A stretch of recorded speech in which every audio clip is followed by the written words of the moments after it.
गलियों से शुरू होती हैं, जहां ना कैमरा होता है ना ताली, बस एक सपना होता है और उसे सच करने की जिद। ये कहानी है महेंद्र सिंह धोनी की, एक छोटे से शहर से आए उस लड़के की जो इंडिया का सबसे बड़ा कप्तान बना।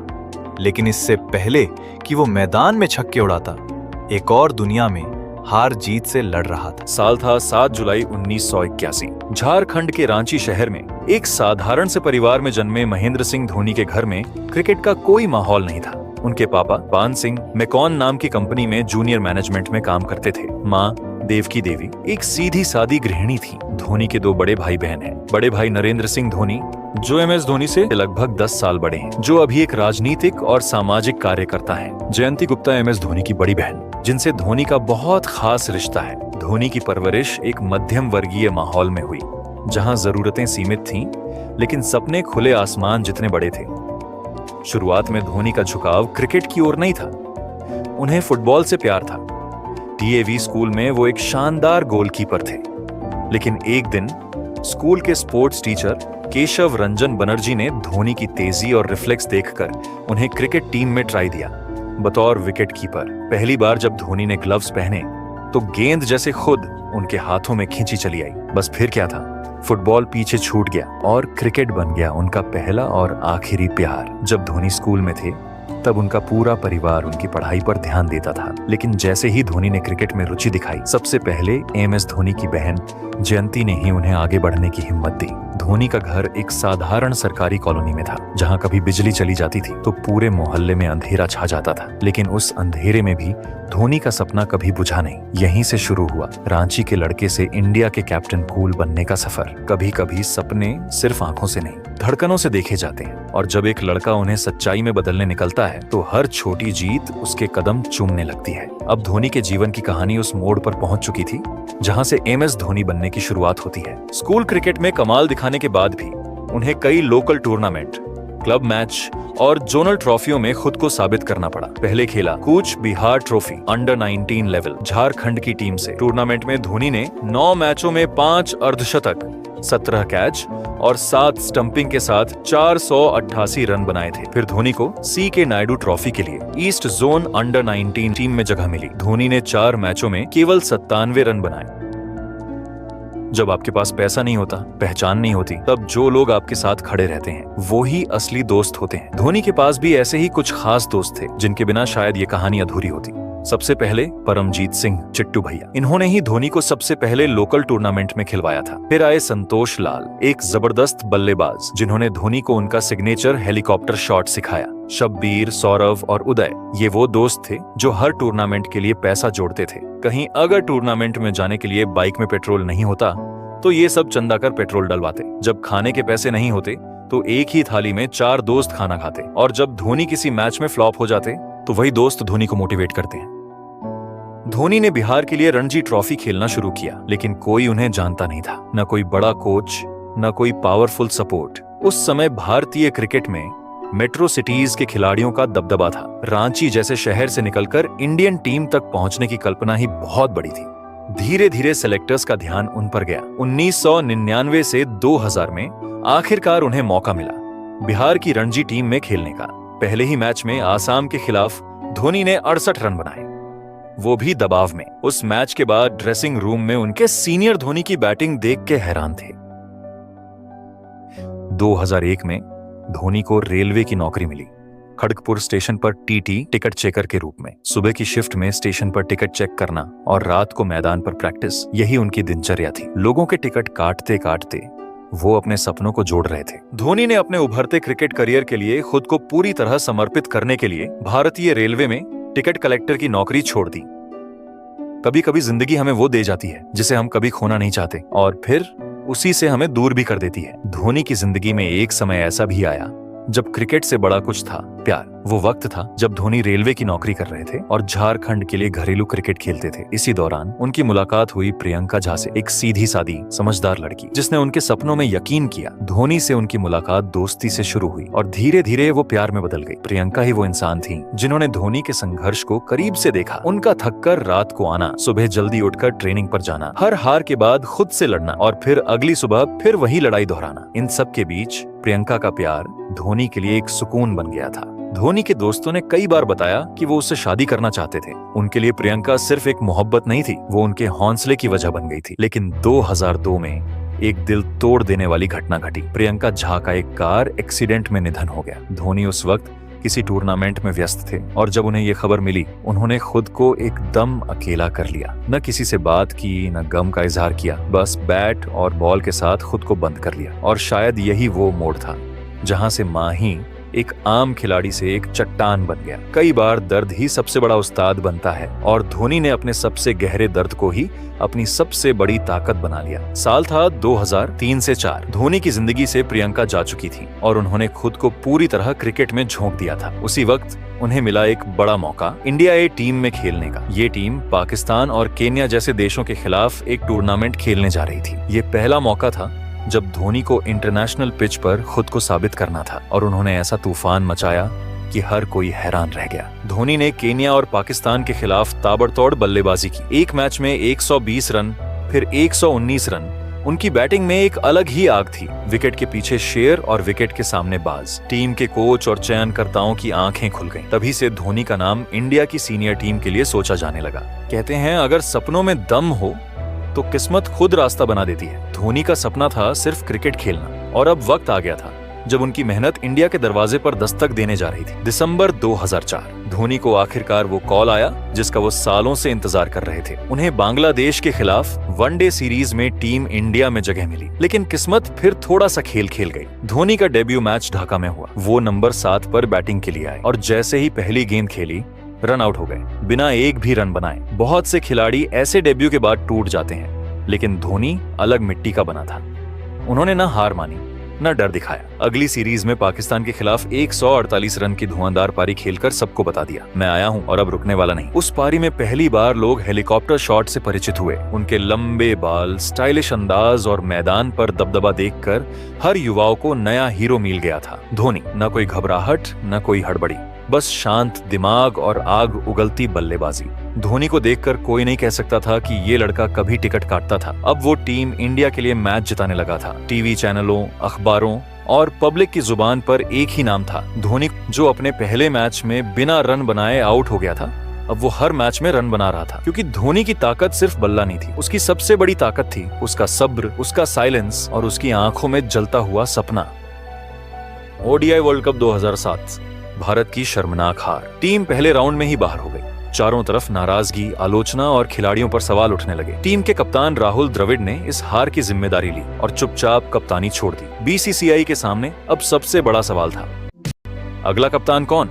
बीसीसीआई ने सबसे पहले बात की सचिन तेंदुलकर से। उन्होंने पहले भी कप्तानी की थी, लेकिन इस बार उन्होंने कहा, मैं अब कप्तानी नहीं चाहता, लेकिन मैं आपको एक नाम सुझाता हूँ, MS धोनी। सचिन ने कहा, उसमें कप्तान बनने की सोच है, वो दबाव को समझता है और टीम को आगे बढ़ा सकता है। बीसीसीआई ने फिर धोनी को T20 विश्व कप का कप्तान बनाया। ये उनके लिए पहला मौका था कप्तानी करने का और टीम भी बहुत युवा थी। युवराज, रोहित, इरफान, उथप्पा, हरभजन, कई लोग इस फैसले से हैरान थे। ना अनुभव न सीनियरिटी, लेकिन ये फैसला क्रिकेट इतिहास का सबसे साहसी और सही फैसला निकला। दक्षिण अफ्रीका में खेला गया पहला T20 विश्व कप और भारत ने शुरुआत से ही धूम मचा दी। पाकिस्तान के खिलाफ बॉल आउट इंग्लैंड के खिलाफ युवराज के 6 गेंदों में 6 छक्के, ऑस्ट्रेलिया के खिलाफ सेमीफाइनल जीत और फिर आया फाइनल मैच पाकिस्तान के खिलाफ। पाकिस्तान को आखिरी ओवर में 13 रन चाहिए थे और क्रीज पर थे मिसबाह उल हक। धोनी ने सबको चौंकाते हुए आखिरी ओवर के लिए जोगिंदर शर्मा को चुना। करोड़ों लोग टीवी पर दुआ कर रहे थे और जब मिसबाह ने स्कूप मारा, सीधे श्रीशांत के हाथ में कैच दे दी और भारत ने पहला T20 वर्ल्ड कप जीत लिया। पूरे टूर्नामेंट में धोनी की शांति, उनका आत्मविश्वास और उनका खेल पढ़ने का तरीका। कई बार लीडरशिप चुनी नहीं जाती, वो अंदर से निकलती है। धोनी ने सिर्फ ट्रॉफी नहीं जीती, उसने भारत को एक नई सोच, एक नई आत्मा और एक नई पहचान दी। हर टीम को एक कप्तान चाहिए होता है, लेकिन भारत को मिला था एक ऐसा कप्तान जो मैदान पर भी चुप रहता था और इतिहास भी बदल देता था। धोनी के लिए 2007 T20 वर्ल्ड कप जीत सिर्फ शुरुआत थी। इसके बाद जो हुआ वो भारतीय क्रिकेट का स्वर्णिम अध्याय बन गया। T20 वर्ल्ड कप जीतने के बाद BCCI ने धोनी को वनडे टीम का स्थायी कप्तान बनाया। 2008 में अनिल कुंबले के संन्यास के बाद धोनी को टेस्ट टीम की कप्तानी भी दे दी गई। वो सिर्फ अपने खेल और फैसलों से टीम को चलाता था। वो सीनियर खिलाड़ियों को पूरा सम्मान देता था। सचिन, द्रविड़, लक्ष्मण, सहवाग सभी धोनी की कप्तानी में कंफर्टेबल महसूस करते थे। धोनी ने यंग खिलाड़ियों को मौका दिया। गंभीर, विराट, रोहित, अश्विन, जडेजा, रैना, ये सब उसी के युग में निखरे।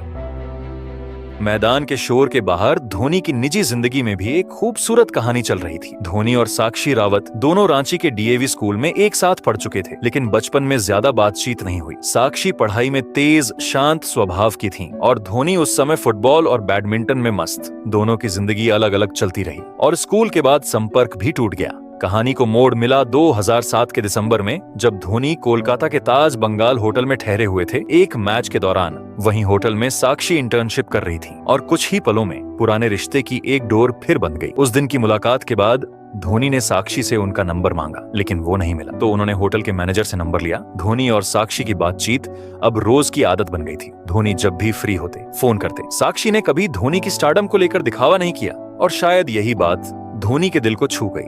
जब दोनों ने शादी करने का फैसला किया, धोनी ने परिवार और कुछ दोस्तों की मौजूदगी में 4 जुलाई 2010 को देहरादून में शादी कर ली। न मीडिया को पता चला, न फैंस को। धोनी और साक्षी ने हमेशा अपनी पर्सनल लाइफ को सादा, शांत और निजी रखा। शादी के एक दिन बाद ही लोगों को पता चला धोनी ने शादी कर ली, लेकिन यही तो धोनी है जो मैदान पर हो या जिंदगी में हमेशा साइलेंट स्ट्राइकर। साल था 2008। IPL यानी इंडियन प्रीमियर लीग की शुरुआत हुई। उस वक्त हुई थी सबसे बड़ी बोली और सबसे बड़ा नाम था महेंद्र सिंह धोनी। CSK ने धोनी को 6 करोड़ में खरीदा, जो उस वक्त IPL इतिहास की थी सबसे बड़ी कीमत थी। लेकिन इस बोली से ज्यादा कीमती चीज थी चेन्नई और धोनी का रिश्ता। धोनी ने CSK को एक टीम नहीं, एक परिवार बना दिया। 2008 से 2013 तक CSK हर साल प्लेऑफ्स में पहुंची। 2010 और 2011 2 बार बनी चैंपियन।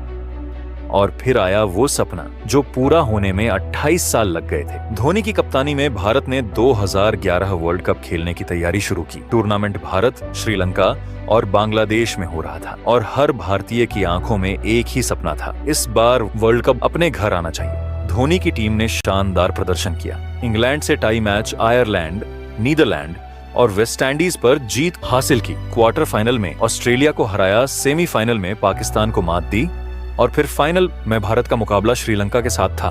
2 अप्रैल 2011 मुंबई वानखेड़े स्टेडियम। पहले बल्लेबाजी करते हुए श्रीलंका ने 274 रन बनाए। जवाब में भारत की शुरुआत खराब रही। सहवाग 0, सचिन 18 रन पर आउट। फिर गंभीर और कोहली ने पारी संभाली और जब सभी को लगा कि युवराज आएंगे, धोनी ने खुद बैटिंग के लिए आना तय किया। धोनी ने नाबाद 91 रन बनाए और फिर आया वो ऐतिहासिक पल, वो शॉट, वो बल्ला हवा में और वो शांत मुस्कान। वो लम्हा इतिहास बन गया। भारत 28 साल बाद विश्व कप जीत गया था। सचिन, सहवाग, युवराज, हरभजन, धोनी, सारे खिलाड़ियों के आंखों में आंसू थे। वो लम्हा हर भारतीय के दिल में कैद हो गया। एक कप्तान वो होता है जो जीत दिलाता है, लेकिन असली कप्तान वो होता है जो तूफानों में भी खड़ा रहता है, बिना हिले, बिना बोले। धोनी के करियर में ऐसा वक्त भी आया जब वो सिर्फ क्रिकेट नहीं, भरोसे का चेहरा बन गया था। IPL का सीजन अपने अंतिम दौर में था। IPL 2013 के बीच में 16 मई 2013 को क्रिकेट जगत को झटका लगा। दिल्ली पुलिस ने राजस्थान रॉयल्स के 3 खिलाड़ियों को स्पॉट फिक्सिंग के आरोप में गिरफ्तार किया। श्रीसंत, अजीत चंदेला, अंकित चवन को फिक्सिंग के आरोप में गिरफ्तार किया गया। क्रिकेट जगत हिल गया, लेकिन यह तो सिर्फ शुरुआत थी। इसके कुछ ही दिनों में एक और बड़ा नाम सामने आया। CSK के टीम प्रिंसिपल गुरुनाथ मयप्पन पर सट्टेबाजी और अंदरूनी जानकारी लीक करने के आरोप लगे। पूरा मीडिया CSK और धोनी पर सवाल उठाने लगा। धोनी CSK के कप्तान थे। मीडिया का सवाल था, उन्हें मयप्पन की हरकतों की जानकारी क्यों नहीं थी? टीवी चैनलों पर डिबेट्स शुरू हो गए। क्या धोनी भी इसमें शामिल है? क्या वो मयप्पन को बचा रहे हैं? 2013 चैंपियंस ट्रॉफी से पहले एक प्रेस कॉन्फ्रेंस में एक पत्रकार ने धोनी से मयप्पन पर सवाल पूछा। BCCI ने मीडिया को मना कर रखा था, फिर भी सवाल उठा। धोनी बस शांत और चुप रहे। कुछ लोग कहने लगे सच छुपा रहे हैं, लेकिन जो असली बात बहुत लोग भूल गए वो ये कि धोनी का धैर्य और मौन ही उनकी सबसे बड़ी ताकत थी। जब पूरा देश धोनी से सवाल पूछ रहा था, तब वो इंग्लैंड में भारतीय टीम की कप्तानी कर रहे थे। ICC champions trophy 2013 team India ने हर मैच जीता। शिखर धवन की बैटिंग, गेंदबाजों की आग, धोनी की रणनीति और फाइनल में इंग्लैंड को हराकर धोनी ने सारे आलोचकों को जवाब दे दिया जो उन पर फिक्सिंग का इल्जाम लगा रहे थे। इंग्लैंड को हराकर धोनी ने वो कर दिखाया जो आज तक कोई नहीं कर सका। T20 world cup 2007, ODI world cup 2011, champions trophy 2013, वो एकमात्र कप्तान बन गए जिसने तीनों आईसीसी ट्रॉफी जीती। लोधा कमेटी की जांच के बाद सीएसके और आरआर दोनों पर 2 साल का प्रतिबंध लगा। मयप्पन को लाइफ टाइम बैन मिला। धोनी ने राइजिंग प्यूने सुपर जायंट के लिए खेलना शुरू किया। 2016 फीका रहा। 2017 में टीम फाइनल तक पहुंची लेकिन हार गई। इस दौर में धोनी की नेतृत्व क्षमता पर सवाल उठे। उन्हें कप्तानी से हटाया गया। सोशल मीडिया पर आलोचना बढ़ी लेकिन धोनी का चेहरा वैसा ही शांत रहा। न प्रतिक्रिया न प्रतिशोध, बस काम करते जाना, यही उनकी परिभाषा थी। कुछ रिटायरमेंट शोर में होते हैं और कुछ सन्नाटे में इतिहास बनाते हैं। धोनी का करियर सिर्फ मैदान की कहानी नहीं थी। ये एक ऐसा अध्याय था जो बिना किसी शोर के खत्म हुआ। जैसे सूरज डूबता है लेकिन रोशनी छोड़ जाता है। नी जान चुके थे कि विराट कोहली अब तैयार हैं। वो नहीं चाहते थे कि 2 कप्तानों के बीच तुलना हो। उन्होंने कहा, मैं अब टेस्ट टीम का भविष्य कोहली के हाथों में छोड़ना चाहता हूँ। ये था धोनी जो ईगो से नहीं, देश के फ्यूचर से फैसले करता था। वनडे और T20 में धोनी अभी भी खेल रहे थे। 2015 वर्ल्ड कप सेमीफाइनल तक पहुंचे। 2016 T20 world cup Bharat semifinal तक गया। लेकिन उम्र अब चर्चा बनने लगी थी। लोग कहने लगे धोनी स्लो हो गए हैं, अब फिनिश नहीं कर पा रहे। कभी का हेलीकॉप्टर अब लैंड हो चुका है। धोनी ने सब सुना और फिर भी जवाब सिर्फ बल्ले से दिया। जब सीएसके ने 2018 में वापसी की तब धोनी ने पूरे आलोचकों को बिना शब्दों के जवाब दिया। उन्होंने फिर से टीम को खड़ा किया, सीनियर खिलाड़ियों को जोड़ा और धोनी ने सबको चौंका दिया। उन्होंने 455 रन बनाए, खुद को मैच फिनिशर की तरह फिर से साबित किया। सीएसके फिर से आईपीएल चैंपियन बना और लोगों को लगा कि धोनी का सूरज अब भी चमक रहा है। ये सिर्फ जीत नहीं थी, ये सम्मान की वापसी थी। 10 जुलाई 2019 Manchester world cup semifinal. Bharat 5 wicket पर 92 रन पर था। हार सामने थी लेकिन धोनी मैदान में थे। धोनी ने धीरे धीरे जडेजा के साथ साझेदारी आगे बढ़ाई। फिर आया वो पल जब उन्होंने छक्का मारा और अगली ही गेंद पर रन लेने निकले, लेकिन मार्टिन गप्टिल का direct hit Dhoni run out हुए और कैमरा ने उन्हें जाते हुए पकड़ा। धोनी का झुका सिर, भारी चाल और सन्नाटा। करोड़ों लोगों के मोबाइल और टीवी पर सिर्फ एक ही सवाल था, क्या ये धोनी का आखिरी मैच था? लेकिन जवाब फिर नहीं आया। अगले 1 साल तक धोनी ने क्रिकेट नहीं खेला। ना कोई इंटरव्यू, ना प्रेस कॉन्फ्रेंस, ना संन्यास का ऐलान। फैंस रोज सोशल मीडिया पर पूछते रहे, क्या माही वापस आएंगे? लेकिन धोनी जैसे मानो शब्दों से रिटायर हो चुके थे। 15 अगस्त 2020 इंडिपेंडेंस डे शाम के 7:29 इंस्टाग्राम पर एक वीडियो अपलोड हुआ। वीडियो में पीछे बज रहा था, मैं पल दो पल का शायर हूँ और कैप्शन था, thanks a lot for your love and support throughout. From 1929 hours consider me as retired. बस इतना ही।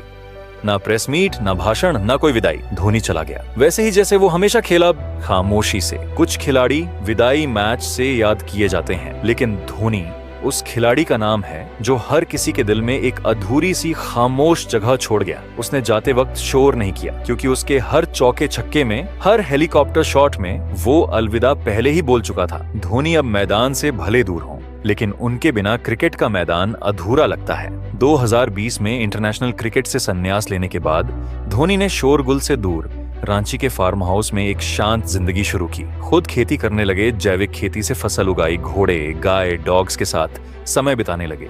मीडिया, लाइमलाइट सब कुछ छोड़कर वो लौटे अपनी जड़ों की ओर। लोग चौंक गए लेकिन यही धोनी का असली रूप था, सरल, जमीन से जुड़ा और हमेशा आत्मनिर्भर। धोनी